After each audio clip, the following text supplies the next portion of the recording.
जगभरात सध्या युद्धासारखी परिस्थिती आहे, पण या परिस्थितीतही भारत सुरक्षित आहे. त्यामागे 4 महान व्यक्तींचा खूप मोठा वाटा आहे.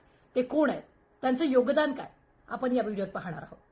आज भारत जगातील एक शक्तिशाली अण्वस्त्र संपन्न राष्ट्र आहे, पण ही ताकद एका दिवसात मिळालेली नाही.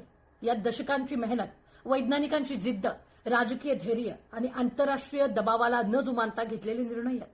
या प्रवासात विशेष योगदान असलेल्या 4 व्यक्ती म्हणजे होमी भाभा, इंदिरा गांधी, एपीजे अब्दुल कलाम आणि अटल बिहारी वाजपेयी. पाहूया त्यांनी काय योगदान दिलंय. पहिले म्हणजे होमी जहांगीर भाभा. भाभांनी आपल्या अभ्यास आणि संशोधनाच्या जोरावर भारताच्या अणुऊर्जा कार्यक्रमाची भक्कम पायाभरणी केली.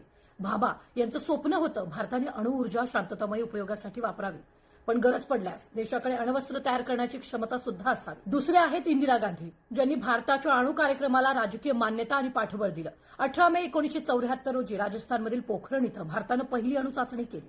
ही चाचणी त्यावेळच्या पंतप्रधान इंदिरा गांधी यांच्या नेतृत्वाखाली झाली आणि या चाचणीमुळे भारत जगातील अणुक्षमता असलेल्या देशांच्या यादीत आला. आणि याच चाचणीनंतर अमेरिका आणि पाश्चिमात्य देशांनी भारतावर अनेक निर्बंध सुद्धा घातले. या सगळ्यांवर मात करत महान वैज्ञानिक एपीजे अब्दुल कलाम यांनी संशोधन सुरू ठेवलं. मर्यादित साधनांमध्ये संशोधन करून भारताची अणु आणि क्षेपणास्त्र क्षमता वाढवली. त्यांच्या योगदानामुळे भारत प्रगत अणुअस्त्र विकसित करू शकला. आणि चौथे म्हणजे माजी पंतप्रधान अटल बिहारी वाजपेयी.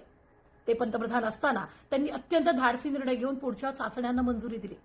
1998ला दुसरी चाचणी झाली. यात एकाच वेळी 5 अणुबॉम्बची चाचणी झाली. त्यानंतर त्यांनी भारताला अधिकृतपणे अणुअस्त्र संपन्न राष्ट्र म्हणून घोषित केलं. त्यामुळे भारत आज जगातील एक सक्षम अणुशक्ती बनला आणि याच महान व्यक्तींमुळे भारताकडे पाहताना जगातील महासत्तांनाही विचार करावा लागतोय.